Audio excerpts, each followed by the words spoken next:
रही है। देखिए रिपोर्ट।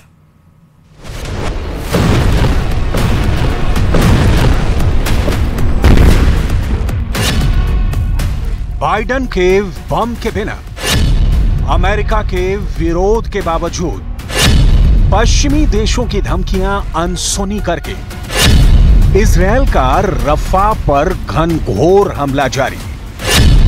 रफा को राख कर देंगे नेतन्याहू।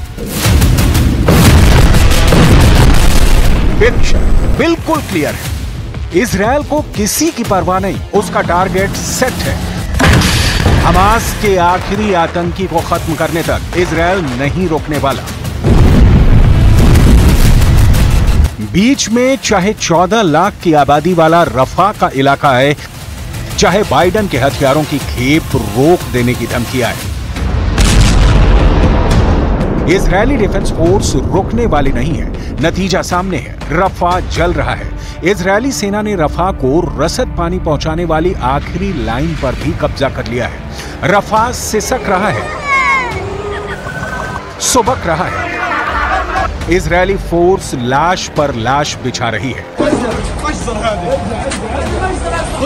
3 पॉइंट में समझते हैं कि बाइडेन के विरोध के बावजूद नेतन्याहू रफा पर हमले क्यों कर रहे हैं। पहला, इजराइल का कहना है कि रफा में हमास के 3 ब्रिगेड एक्टिव हैं। दूसरा, गाजा के दक्षिण में रफा से हमास के आतंकी फुल ऑन एक्टिव हैं। तीसरा, रफा के रास्ते गाजा को हथियार सप्लाई हो रहे हैं।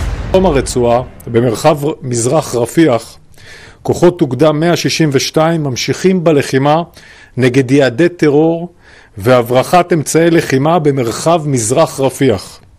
הפעילות הזאת תומכת את המודיעין שהיה בידינו. חמאס השתמש במרחב מעבר רפיח לטרור.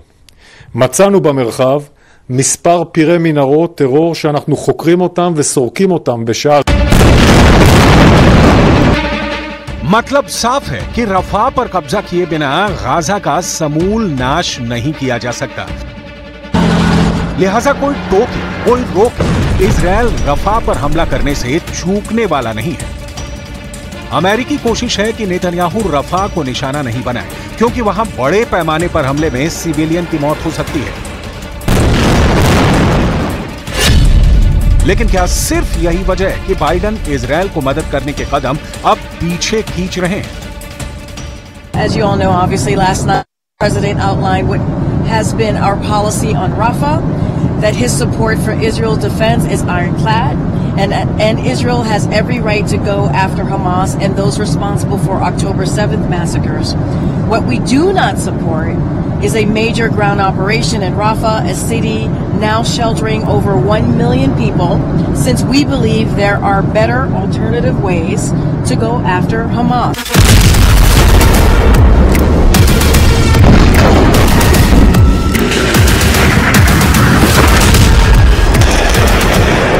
अमेरिका ने 2000 पाउंड के बमों की खेप इजरायल भेजे जाने पर रोक लगा दी है। ये तथ्य है कि अमेरिकी हथियारों के बिना इजरायल का हमास के खिलाफ अभियान बहुत लंबे समय तक नहीं चलाया जा सकता। लेकिन इस वक्त इजरायल का स्टैंड बिल्कुल क्लियर है कि बिना अमेरिकी मदद के भी वो हमास का अंत करने के लिए काफी है। לצה"ל יש חימושים למשימות שהוא מתכנן, וגם למשימות ברפיח יש לנו את מה שאנחנו נזקקים לו. אני אומר את זה פה במסגרת כל מה שעלה עם ארצות הברית, וחשוב לומר את זה. टाइम्स ऑफ इजरायल की रिपोर्ट के मुताबिक बाइडेन ने कहा है कि इजरायल को रफा में मिलिट्री ऑपरेशन और अमेरिकी हथियारों के बीच किसी एक को चुनना होगा, तो नेतन्याहू ने चुन लिया है रफा में मिलिट्री ऑपरेशन। पिछले 7 महीनों से जारी जंग के बीच ऐसा पहली बार हुआ है जब अमेरिका ने इजरायल को हथियार सप्लाई से इनकार कर दिया है। लिहाजा इसके पीछे की अमेरिकी वजह को डिटेल में समझना बहुत जरूरी है। बाइडेन ने साफ तौर पर कबूल किया है कि अमेरिका के हथियारों से गाजा में आम नागरिकों की मौत हुई है। अमेरिका का मानना है कि इजरायल अमेरिका से मिलने वाले बमों का इस्तेमाल रफा के रिहायशी इलाकों में हमलों के लिए कर सकता है।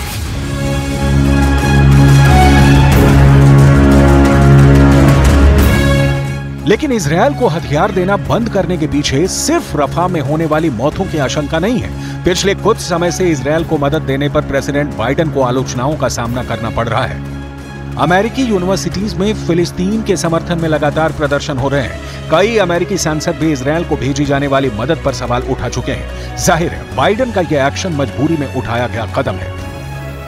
यह ध्यान देने वाली बात है कि बाइडेन ने नेतन्याहू को बम देना बंद किया है। अमेरिका ये अब भी कह रहा है कि इजरायल की सुरक्षा की जिम्मेदारी से वो पीछे नहीं हट रहा, यानी अमेरिका नेतन्याहू के सिर्फ रफा में मिलिट्री ऑपरेशन के खिलाफ है, ना कि हमास के अंत से उसे परेशानी है। अब सवाल उठता है कि रफा के जिन लोगों को अमेरिका मासूम मानता है, इजरायली हमले में जिनके मारे जाने की आशंका है, उन्हें मरने से कौन बचाएगा? रफा को फिलहाल कोई बचाने वाला नहीं दिख रहा। यह दीगर बात है कि रफा के लोगों के लिए अंतर्राष्ट्रीय मदद के दरवाजे खुले हुए हैं। कई पश्चिमी देशों जिसमें अमेरिका भी शामिल है, वहां से रफा को राशन पानी भेजा जा रहा है, लेकिन इस बीच रफा की जमीन जल रही है। इजरायली डिफेंस फोर्स के बारूद से रफा लहूलुहान है।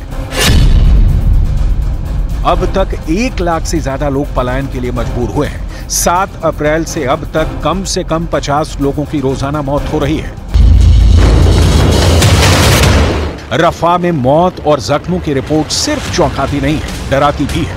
अमेरिका की दलील है कि नेतन्याहू ने अब तक रिहायशी इलाकों में हमले नहीं किए हैं, लेकिन दूसरी ओर मौतों का आंकड़ा बता रहा है कि इजरायली डिफेंस फोर्स के सामने जो भी आ रहा है नेस्तनाबूद हो रहा है।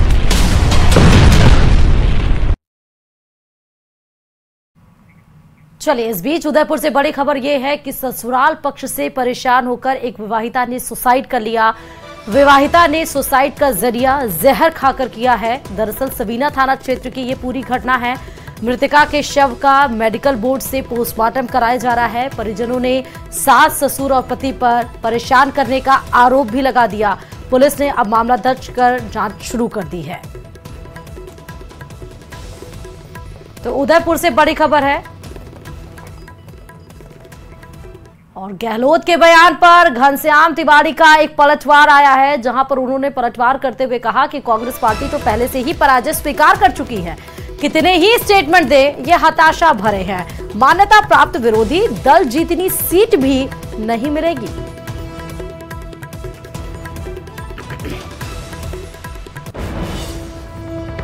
माननीय गहलोत साहब ने जो स्टेटमेंट दिया कि भारतीय जनता पार्टी कार्यकर्ता घरों से नहीं निकले, भारतीय जनता पार्टी ने बूथ स्तर तक काम किया, उनके कार्यकर्ता घरों से निकले। कांग्रेस पार्टी चूंकि पहले पराजय स्वीकार कर चुकी थी, इसलिए वो चुनाव में नहीं आए, इस कारण से पोलिंग कम हुई। कांग्रेस पार्टी कितनी कोशिश करे, कितने स्टेटमेंट दें, ये हताशा और खुन्नस के स्टेटमेंट हैं। कांग्रेस पार्टी को मान्यता प्राप्त विरोधी दल जितनी सीट भी लोकसभा में नहीं मिलेगी। और अब स्पेशल रिपोर्ट में बात करते हैं रूस यूक्रेन की जंग की, क्योंकि रूस यूक्रेन की जंग को 800 से ज्यादा दिन हो चुके हैं, लेकिन ऐसा एक बार भी नहीं हुआ कि रूस हारता नजर आए। इधर 5वीं बार रूस के राष्ट्रपति बने पुतिन ने जंग के लिए एक ऐसी टीम बना ली है जो तीसरे विश्व युद्ध में यूरोप से लेकर अमेरिका तक कोहराम मचाने की तैयारी में है। देखिए रिपोर्ट।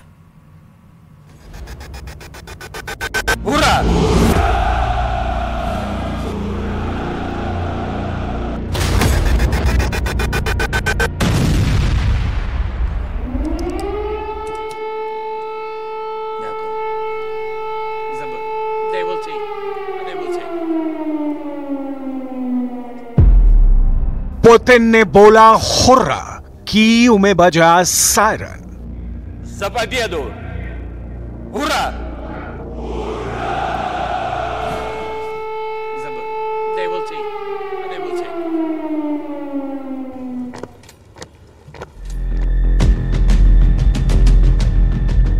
पांचवी बार रूस के राष्ट्रपति बनने के बाद व्लादिमीर पुतिन कुछ ज्यादा ही खतरनाक और आक्रामक हो गए हैं।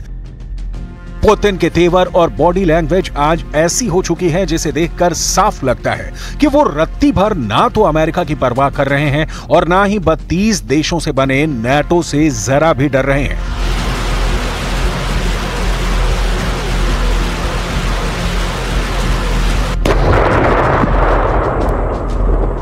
यूक्रेन को तो पुतिन ने फुटबॉल समझ रखा है।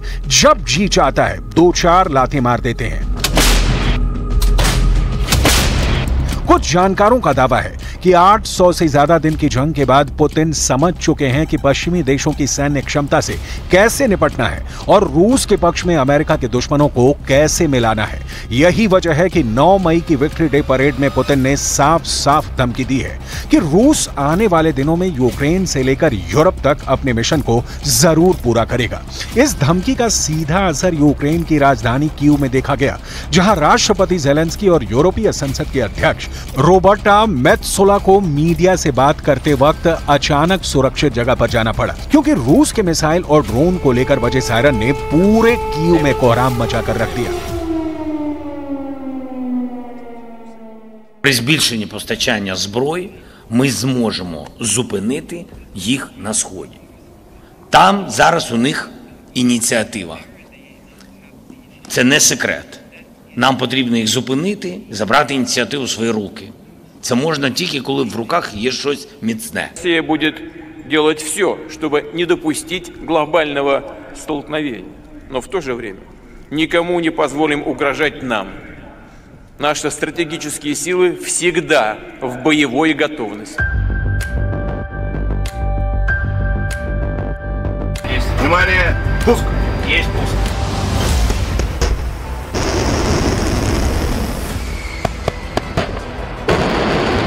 अब आप ये भी जान लीजिए कि 24 फरवरी 2022 से अब तक रूस यूक्रेन के कितने हिस्से पर कब्जा कर चुका है।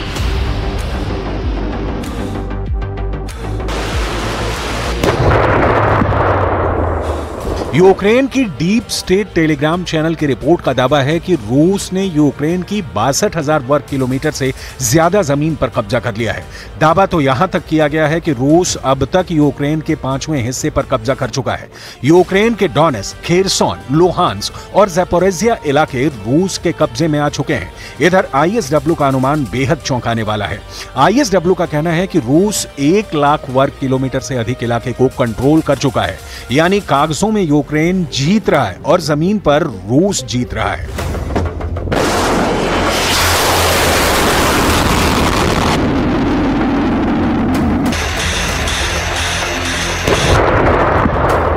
हारते यूक्रेन को बचाने के लिए वैसे तो नाटो के 32 देश जुटे हुए हैं, लेकिन इसमें नाटो देश अमेरिका यूक्रेन को जंग में जीत दिलाने के लिए एड़ी चोटी का जोर लगा रहा है।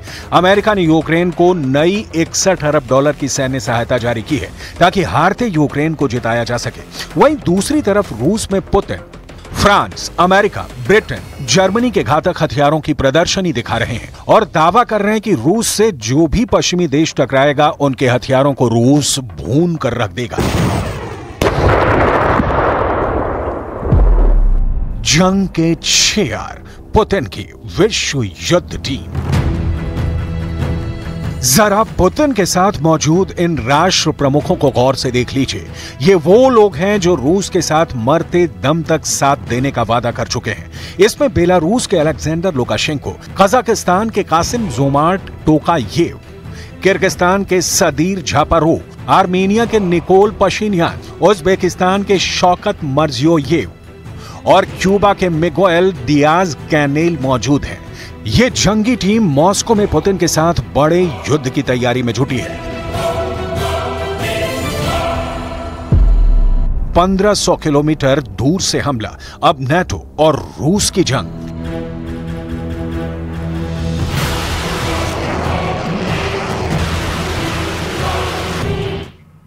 चलिए, तमाम खबरों के साथ स्पेशल रिपोर्ट में फिलहाल अभी के लिए इतना ही, और खबरों के लिए देखते रहिए न्यूज़ 18 राजस्थान।